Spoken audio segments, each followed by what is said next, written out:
Where's the videos from the depression and anxiety thing? Yeah, man. Was I supposed to record it or what?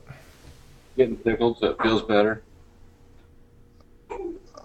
Well, I wasn't even there for part of it. I don't know. Saren was sweet and came on and asked Taylor and I if we cared to have them up, and I thought I they were know. going to be. I'm still floored about the consideration. I teared up a little bit. Oh, It was I such a think sweet. that's probably the most sincere gratitude I've shown on I would. this forum. what did he do? He said, "Do you guys want to have them up there?" I mean, Yeah, because well, we'd already been invited and warned that it was recorded for a purpose to go up, and then he still asked us like, "Is it all right with you guys if we post it, or would it anything to do with your personal life?" it was very sweet, and I was so touched that I couldn't think of anything to say, and then Taylor kind of had the same reaction. Huh. Aw. It wouldn't I mean, occur that's to quite me. considerate. That would never occur to me to say that. No, Well, it's the forgiveness then permission angle, right? It's a driving engine of things. Yeah, I mean, we already all know that it's no, no. It was just that extra step of like whatever feelings that is benevolent, Right. It's extra goodness, extra unnecessary goodness. altruistic. Or it was a good FE move, one of the two. But he's pretty clumsy with the FE, so probably the Yeah, I didn't former. fuck it up to I didn't. See, I think I would have picked up move. on that, What? and if I wouldn't have, Taylor would have, and that I was gonna wrap it, showed but such sincere appreciation. Do you guys feel as though you can tell when you're being hustled by somebody? Fuck yes. Right now? Fuck yes. I'm a Me too. hard. I don't even get birthday cards from the dealerships I buy cars from. Well, I mean, like, one of the reasons why I think I go so freely into the world is I don't feel as though I think it's very unlikely I'm going to be tricked by somebody trying to pull some sort of con on me in any sense of the word. You know, I don't worry about getting virus protection for the computer because I'm not going to go anywhere that is going to give me a virus, and it's like I know how to avoid it. So, Well, where do you get your porn from? well, you just have to go to Google Videos, you know, and if you go to the first couple of first couple pages, of the results are pretty clean usually. Well, and what's your search result? It must not be too dirty either. Probably not. Regardless, I don't. Moving on. I actually access porn very infrequently nowadays. I used to access it a lot more, but Me too. I just. I have homemade porn that I rely on more than anything. That's great, Nick. Thanks for sharing that. Wait, with us. what are you guys even talking What? Ow, What are you guys talking about? Homemade porn? I'm not talking about it. No. no. Taylor and I have gobs of it. We're gonna start making one right now. No. Oh, we're not. I'm just kidding, host Eric. Wipe that vinegar. I'm just sitting here. That's all I'm doing. I'm Just sitting sorry. here. I'm sorry, Eric. I'm sitting here saying and doing And nothing. whoever else is offended. I don't mean it. I don't mean to make you I do. uncomfortable. Well, I mean, I do, but then when it works, it's like, oh, I feel bad. The intention is to make you uncomfortable, but then when it happens, it's like,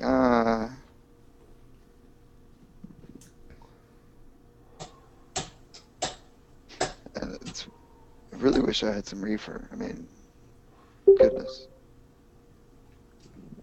There's 22 people in the room. You'd think that someone lives close enough to you that they could hook it up.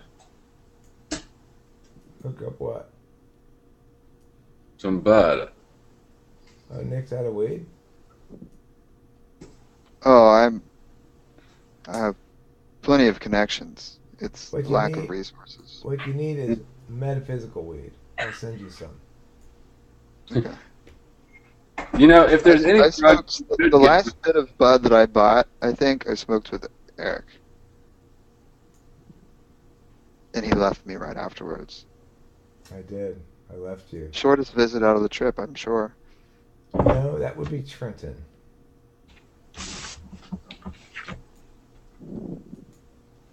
Trenton was the shortest visit. I had to. We went to the park. We made a couple quick videos, and I went on to Dayton.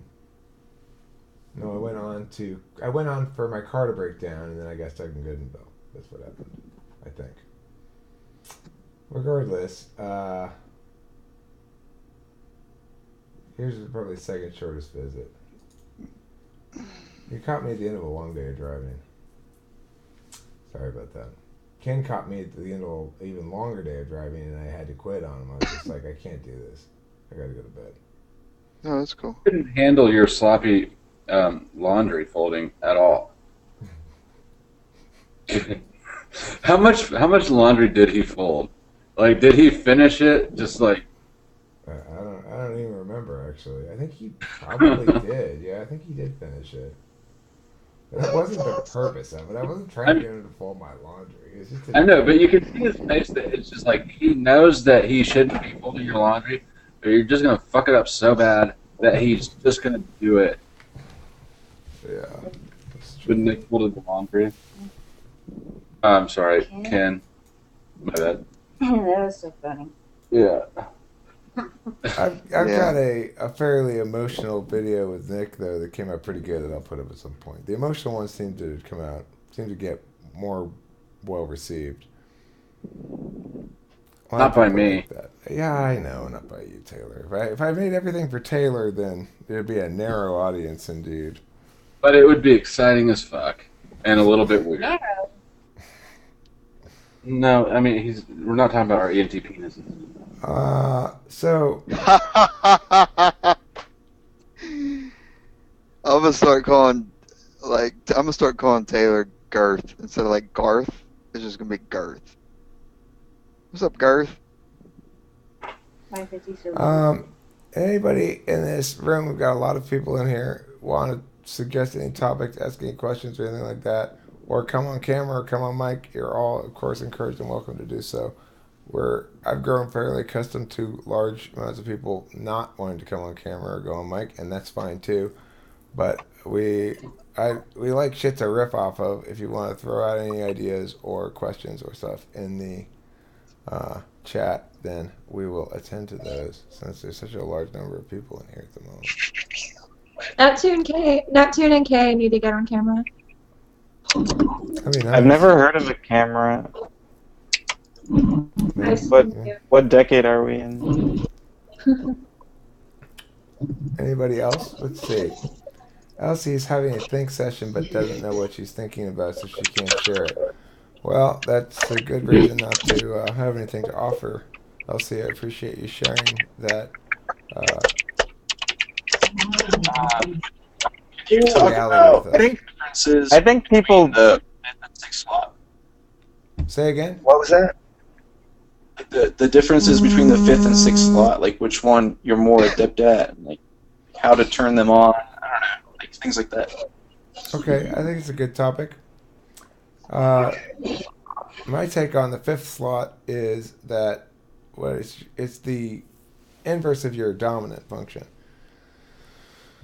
That you have to learn to rely upon it in ways that are not controlled because you don't have your hands on the reins of that fifth function, but you can't avoid dealing in its currency all the time anyway. And I think in contrast, the sixth function is one that you can do very well, but you are not particularly motivated to do, and you prefer to devalue as not very significant. So for an ENTP, the sixth function is TE. Say again? Like, what do you mean deal in the currency of the fifth function? Well, I think intuition deals in the currency of truth. And so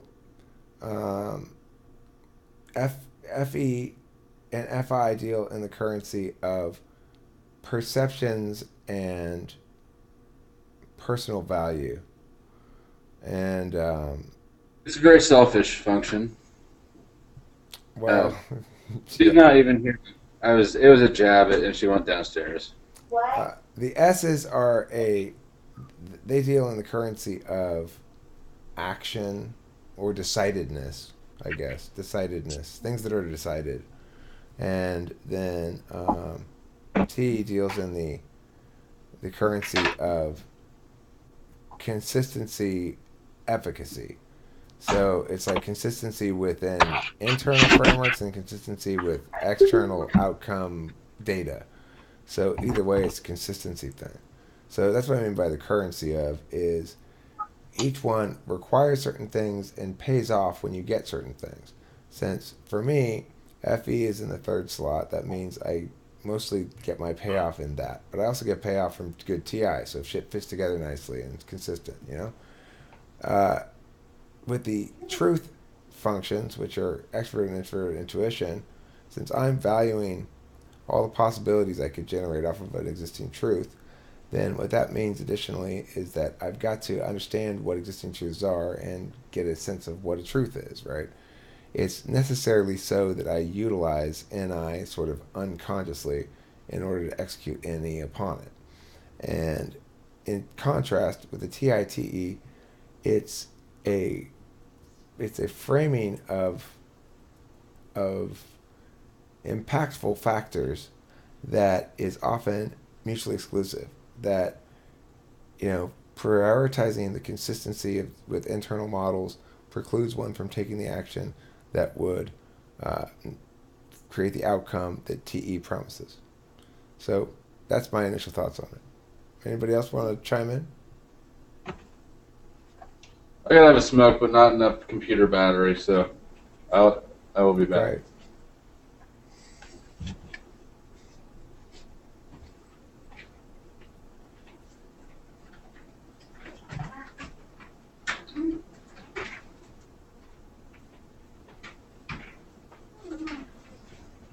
Well, I mean, I think you should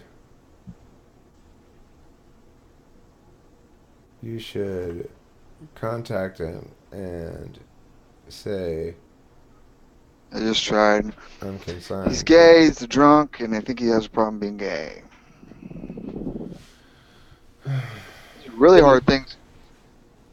Gay depression is really hard for me to help somebody with because I can't relate to it, and I don't know what to say to them oftentimes. They know I don't relate to it. But I didn't know that was a flavor of depression. Oh, if you've never talked to a gay person depressed, it's quite hard to comfort them because I don't know where he lives, and he won't respond to me. Well, I mean, it is. Let me ask you this: does that? I just sent him that very thing, but does that sound like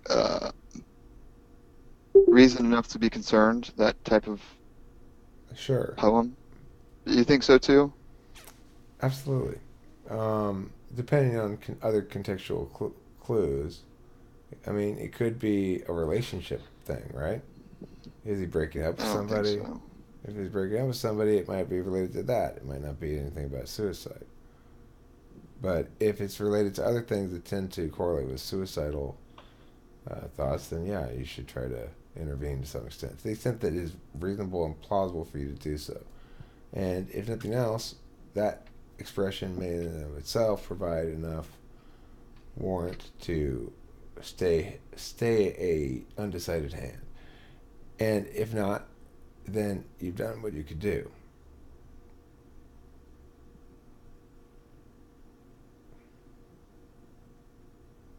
I just hate suicide, man. Hate it. Best friend killed himself. Well, back.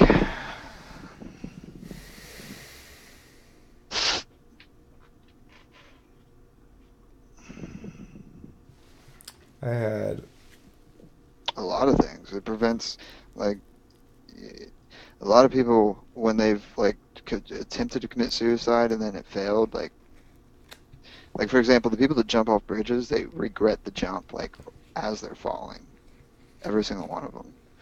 And Did you ask everybody, them?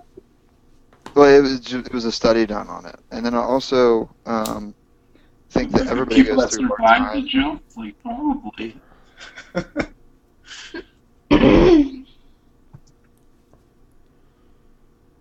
Well, it robs everybody else of something important. I had I'm a gonna friend call. kill himself. Charlie, my friend Charlie, killed himself. He was my best friend for part of my childhood. So not for a long stretch of it, maybe, but we were tight all through childhood, including up until and through high school. And he killed himself when he was like 30, so maybe 15 years ago. And I hadn't seen him in quite a while when he killed himself. Probably hadn't seen him in 6 months or a year or something. And I didn't even find out he killed himself for another 6 months or a year after that. I had kind of stopped hanging out with him because, well, I mean, at that point, it was shortly after Delilah was born, and he had problems, and I was not really going out and partying as much because there was a stretch of time there right after Delilah was born where I was either restrained and or sober for part of it, and during that period, the first couple of years of Delilah's life, um, I just wasn't doing much socializing, I guess. So it had been a while since Here's I'd seen something him. interesting. And when he I'm killed sorry to himself, interrupt you. I was finish the thought and I'll be done real quick. When he killed himself, I didn't understand how much it was going to impact me, and it turned out it's been very impactful, and I've experienced it and re-experienced it over time. The reality of it.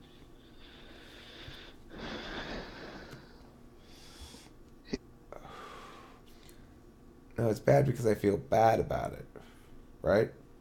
It's not bad because I feel sad about it. It's bad because I feel bad about it. Like I should have done more. But that's not fair to put that on other people. It's not it's not fair to take from them their sense of basic decency like that. Maybe I should have done more, but I don't think he wanted me to. Probably thought the last thing is Eric's never going to think about me at all. I haven't seen him in a long ass time, but it's not true. I think about him a lot. So in that regard, his killing himself had some impact he may have desired out of it. I don't know. I don't know if he specifically thought about me or not, um, but it denied me an opportunity to re to come back around to him. Because I have my own problems too. It's not like I was some bastion of mental health.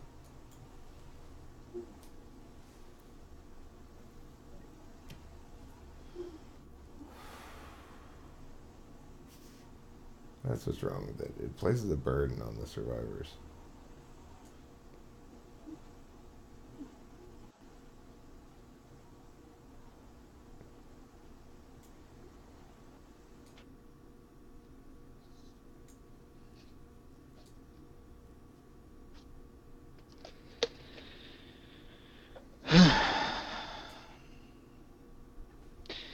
He saw my messages, didn't message me back, and then um, December 3rd, so 6 days ago, he's posted a picture of his cat, and when you can say how you're feeling or whatever, it says Alex Jones, feeling blessed.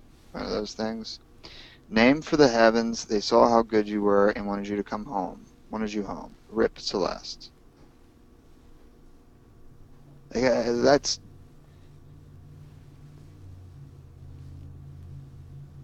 telling on its own. Does the cat die? Cat died, said feeling blessed, and then the way he said it, That's weird. Yeah, I agree. it's telling on how he thinks of death. Like it's better, blessed that you died. You want to go home. Blah blah blah. Now he doesn't have his cat. I'd be pretty sad if I didn't have my cat.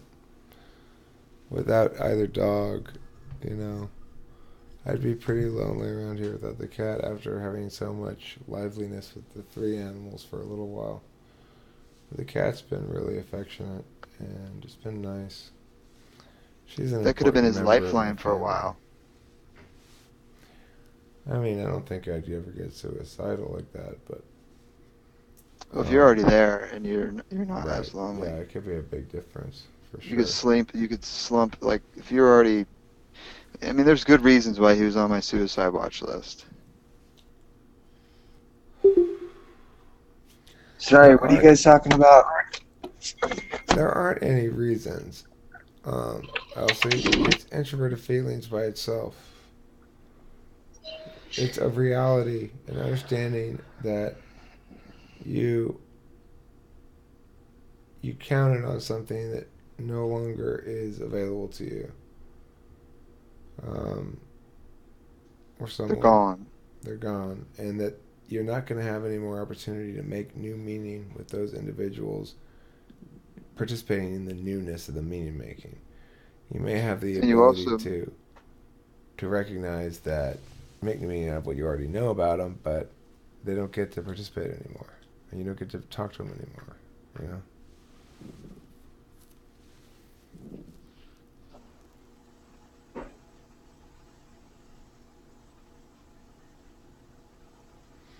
I mean, the ENTP has trouble with that emotion in general because we're always looking forward to what are the possibilities of the moment present for us? What can we do with right now? And so,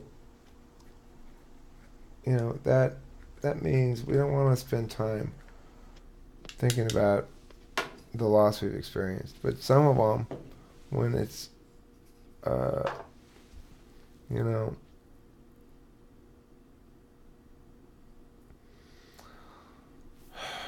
well, I mean, it's not just dependency, it's a feeling of the innate value of a long built relationship. And so, it's like Elsie,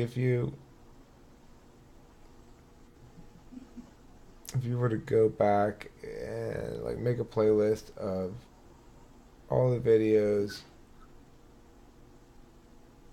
in which you are on them and make that into a representation of yourself that you understand differently than you understand just with your memory, then in that instance you are starting to uh, build a consistent identity over time. And you may find that you like certain aspects of it and you dislike other aspects of it, and that some of the aspects that you like are things that you can change, and I mean, or things you can keep, and some aspects you don't like you can change, and stuff like that, right? And it applies to other individuals that maybe you start to build in a reliance upon talking to certain specific people to move forward in certain understandings or something like that. I don't know. Whatever, however it plays out. Some people you rely on to help you with X. Some people you rely on to be there when you're sad. Some people you rely on to be your go-to last choice base of person if you got nobody else to help you with something you need help. You know, for me, I build a structure that's based on that a lot more than anything else. In some ways, I want to make sure that there are people I can turn to if I need help with something. It's not that I need a lot of help; it's that I worry about it a lot for some reason.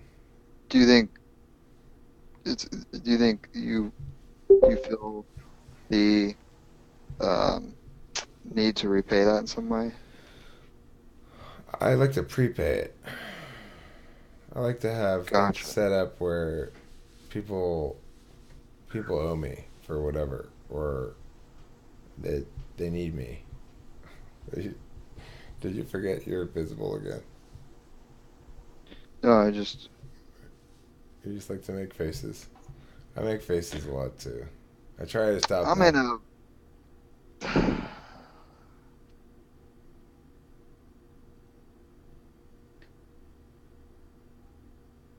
I'll tell you later. Okay. Well, I haven't experienced a lot of people die around me, I'll say, so I don't know. Um,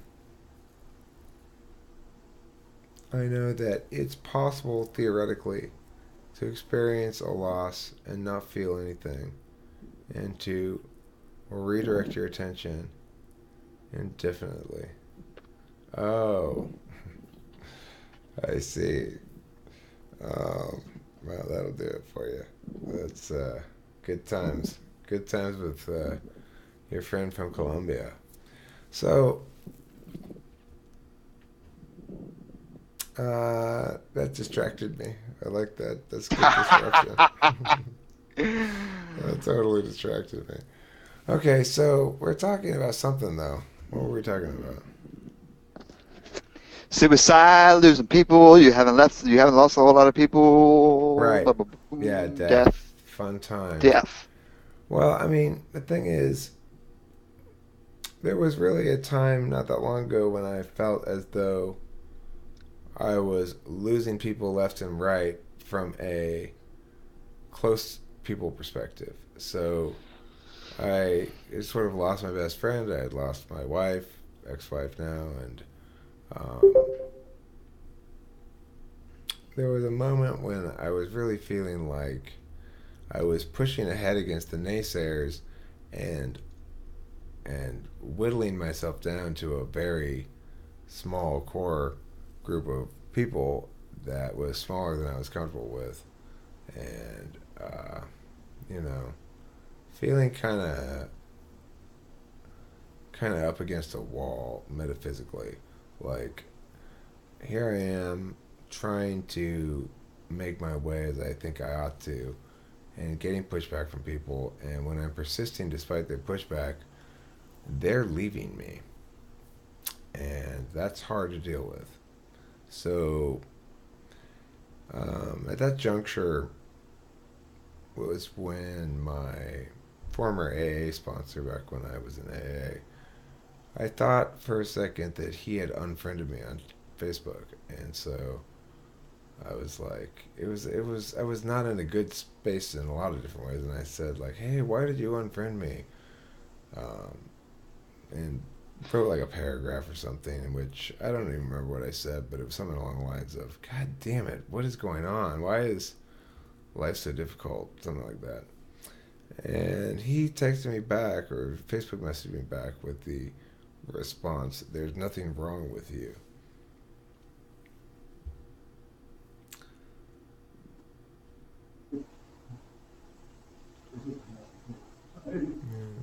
So I realized that was the problem the whole time, was that I was still believing there was something wrong with me.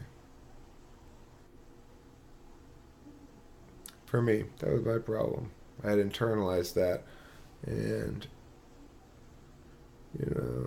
for him to tell me that when we had split, right, we'd split over a philosophical difference over whether my way of doing things was acceptable, even though it differed from the official party line.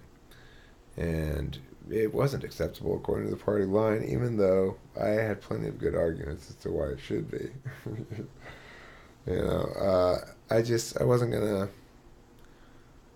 I wasn't going to do what I didn't want to do in order to fit in with the group. So I split company with him. When he comes back later, still sober his way, and I'm still sober my way, and tells me there's nothing wrong with me, that's a piece of validation that was missing, that I needed to believe that, to have faith in my course, to have faith in my nature and in my course of action. It was important. So as one tends to generalize out from one's own experience, I concluded that probably a lot of other people have also internalized that, and have concluded that there's something wrong with them. Now, I made an admission to say there's nothing wrong with you to everybody, except I seem to constantly tell INTPs what's wrong with them. I've noticed that I have this habit of doing that. So, Because you believe in them, and you're getting pissed if they don't fucking do something about it. He could teach you how to sharpen a pencil with a knife. You totally posted this video, by the way. He taught how. He needs help learning how to sharpen a pencil with a knife. And all right. Always cut away from yourself, Katie, and not towards your leg. I know the base. yeah, don't touch your legs. I worked at Rubbermaid cutting freaking She's a plastic. professional cutter. You're a professional cutter, Katie. I got your back. Don't worry. And plastic. All right. So what was I about to do? Oh yeah, I was about to see if I was recording that video. Yeah, I was. Posting that It's video. 30 minutes long, that last video.